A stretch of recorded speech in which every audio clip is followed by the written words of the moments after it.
So if you are facing the issues to activate the virtual environment, here is a solution. First of all, install the virtual wrapper within your system with the help of the following command. With the help of the command pip install virtual env wrapper win or pip install virtual env. Okay.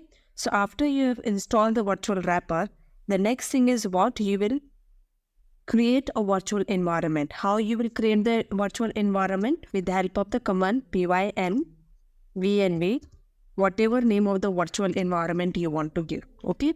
So this will create your virtual environment.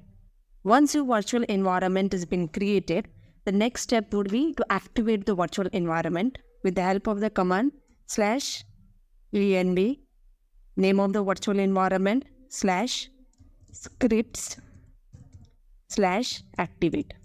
So this will activate your virtual environment. Now those who are facing these issues, who are not able to activate the virtual environment, what you are supposed to do? See, it cannot be loaded because a running script is disabled at this system. So what you will do, you will go to the command prompt. You will open this run as administrator. Yes. And you will run the command PowerShell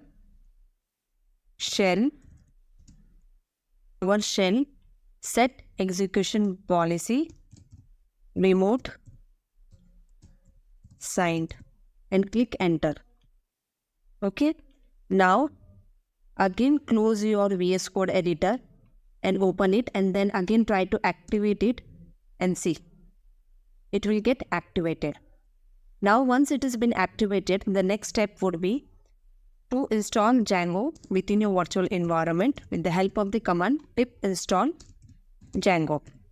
So I hope you have understood how to activate the virtual environment, and it is a request, kindly like and subscribe my channel.